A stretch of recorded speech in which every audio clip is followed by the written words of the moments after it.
নোটিশটাই তো বৈধ হয়নি। আপনি বৈধভাবে আগে নোটিশ দিতে বলেন। মাননীয় স্বরাষ্ট্রমন্ত্রী, দয়া করে আপনি আপনার আসনে বসুন মেহরবানি করে। মাননীয় সদস্যবৃন্দ আপনারা বসুন। মাননীয় স্বরাষ্ট্রমন্ত্রী আপনিও বসুন। আমার decision already has been pronounce. আপনারা দয়া করে বিশ্বাসঘাতকতার মূল্য এই দেশে আবার দিতে হবে আপনাদেরকে। আমরা রক্ত জড়িয়েছি বলে আপনারা আজকে সংসদে প্রধানমন্ত্রী স্বরাষ্ট্রমন্ত্রী হয়েছেন। গণভোট ও জুলাই সনদ বাস্তবায়নের দাবিতে জাতীয় সংসদে নোটিশ উত্থাপন করেছে বিরোধী দল জামায়াতে ইসলামী। এ নিয়ে বিরোধী দলের হামলার শিকার হয়েছেন স্বরাষ্ট্রমন্ত্রী সালাউদ্দিন আহমেদ। বিরোধী দলের সংসদ সদস্যরা বিশেষ করে নাহিদ ইসলাম ও হাসনাত আব্দুল্লাহ অসন্তোষ প্রকাশ করেন। গণভোট ও জুলাই সনদ বাস্তবায়ন নিয়ে সরকার ও বিরোধী দলের তুমুল বিতর্কে উত্তপ্ত জাতীয় সংসদ। বিরোধী দলীয় নেতা ডাক্তার শফিকুর রহমান নোটিশে সংসদ মুলতবি করে সংবিধান সংস্কার পরিষদের অধিবেশন ডাকার দাবি জানালে সরকার দলীয় এমপিরা এর বিরোধিতা করেন। এক পর্যায়ে স্বরাষ্ট্রমন্ত্রী সালাউদ্দিন আহমদ সংবিধান সংশোধন কমিটি গঠনের প্রস্তাব দিলে বেড়ে যায় উত্তেজনা। সংবিধান সংস্কার পরিষদের অধিবেশন আহ্বান নিয়ে বিরোধী দলের মুলতবি প্রস্তাবকে কেন্দ্র করে গতকাল জাতীয় সংসদে তুমুল বিতর্ক ও উত্তেজনা সৃষ্টি হয়। বিষয়টি নিয়ে রোববারের অধিবেশনে 2 দফায় ব্যাপক হট্টগোল হয়। সংবিধান সংস্কার পরিষদের অধিবেশন আহ্বান নিয়ে আবারও তুমুল বিতর্ক হয়েছে সংসদ। দর্শক, আজকে সারা বাংলাদেশের মানুষ হতভম্ব হয়ে গিয়েছে সংসদ ভবনের কথা শুনে। এবং আমরা কিন্তু সকলে জানি 24শে ছাত্র আন্দোলনের সময় কিভাবে মানুষ আহত এবং নিহত হয়েছে এবং এই বাংলাদেশকে পুনরায় আবারও স্বাধীন করেছে। এবং এই দেশের মানুষ সকলেই কিন্তু জানে সংবিধান এবং সংস্কারকে বাস্তবায়নে পরিণতি করবে যেই দল গণভোটে জয়লাভ করবে।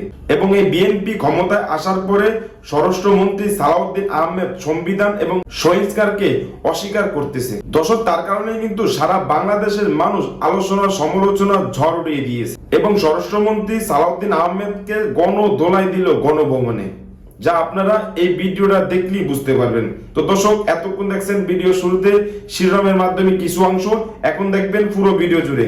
তার আগে সবার কাছে একটা অনুরোধ করব, যারা আমার চ্যানেলে নতুন আসছেন অবশ্যই চ্যানেলটি সাবস্ক্রাইব করে দিবেন, পাশে থাকা বেল আইকনটি অল ক্লিয়ার করে বাজিয়ে দিবেন। তো দর্শক, চলেন একটা লাইক দিয়ে সম্পূর্ণ ভিডিওটা ধৈর্য সহকারে দেখতে থাকি। যেমন 51% সমর্থন নিয়েছেন, 70% প্রায় জনগণ কিন্তু গণবিপ্লবের গণভোটের পক্ষে তারা রায় দিয়েছে। গোটা বাংলাদেশ আবার জেগে উঠে গণভোটকে তারা কার্যকর করছে। সংবিধানের প্রতি আজকে বর্তমান সরকারি দলের কেন এত প্রেম জাগ্রত হয়েছে, এটা বাংলাদেশের মানুষের জানার অধিকার আছে।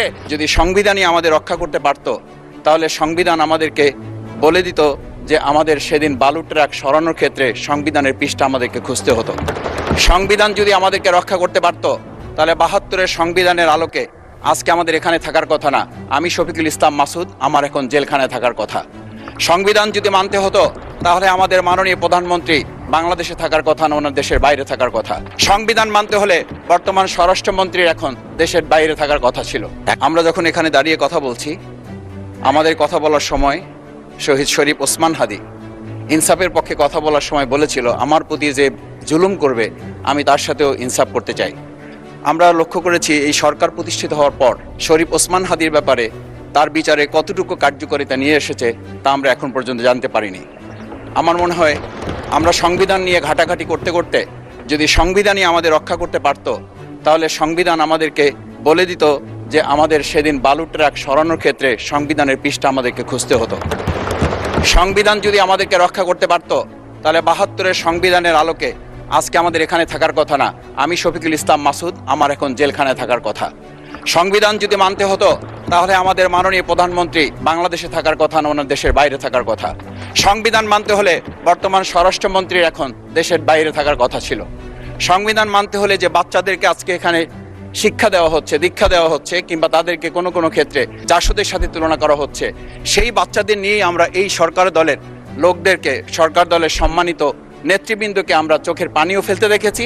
আবার কাউকে কাউকে কথা বলতেও শুনেছি যে এই সমস্ত বাচ্চাদের, আমরা তাদের শিক্ষার্থীদের আন্দোলনের সাথে আমাদের কোনো সম্পর্ক ছিল না।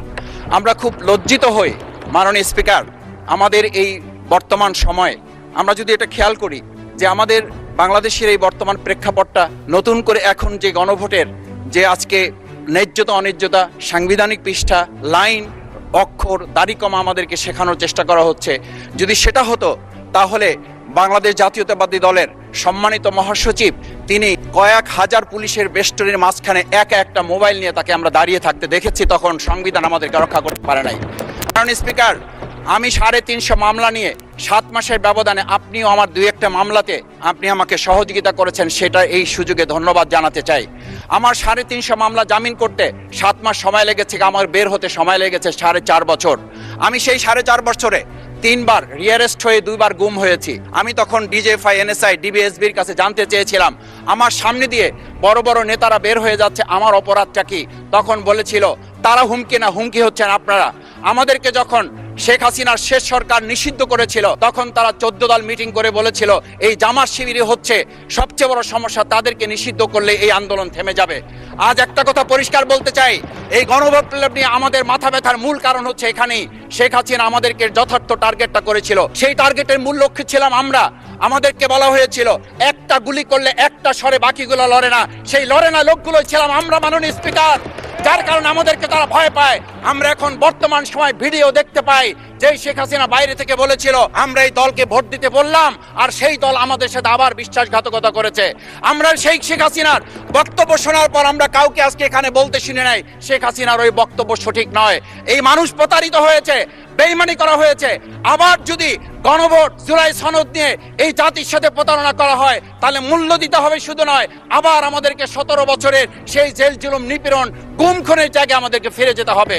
আমি মনে করি পরিষ্কার বক্তব্য, গণভোটের প্রতি সমর্থন না জানিয়ে জুলাই সনদকে যদি আজকে ইগনোর করা হয় তাহলে আমাদেরকে কিন্তু আবার সেই গুম খুনের আয়নাঘরের দিকে আমাদেরকে ধাবিত করা হবে।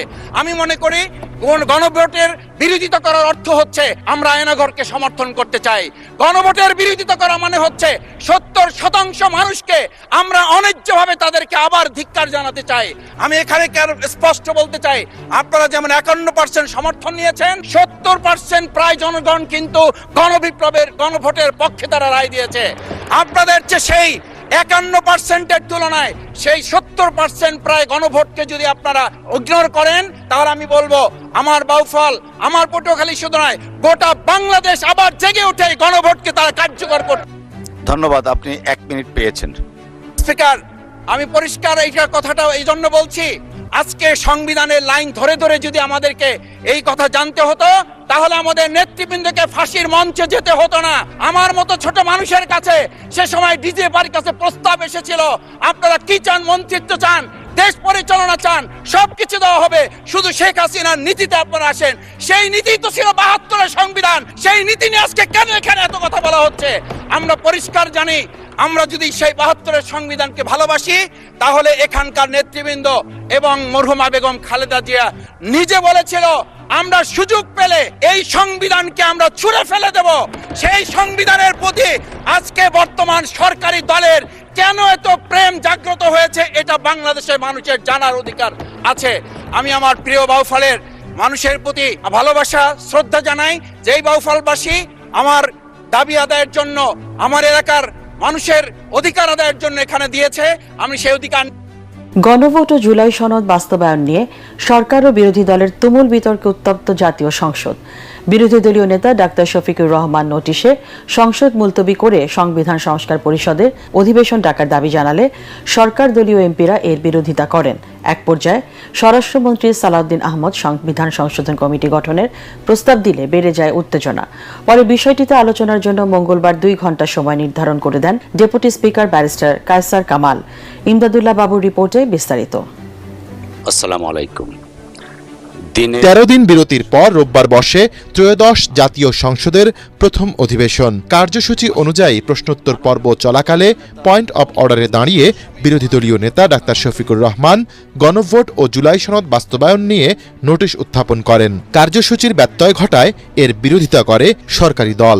সংবিধান সংস্কার পরিষদের দশক 24-এ ছাত্র আন্দোলনের পরে শত শত মানুষ আহত এবং নিহত হয়েছে। যদি সংস্কার এবং সংবিধানকে বাস্তবে পরিণতি না করে তাহলে বাংলাদেশের মানুষ কি পেয়েছে এবং এই দেশকে স্বাধীন করে কি পেয়েছে, এবং পুরো বাংলাদেশের মানুষের একটাই চাওয়া সংবিধান এবং সংস্কারকে বাস্তবে পরিণতি করতে হবে। তো দর্শক, আজকে এই পর্যন্ত রইল। পরবর্তী ভিডিও নিয়ে আবারও আসবো আপনাদের সামনে। সবাইকে খোদা হাফেজ।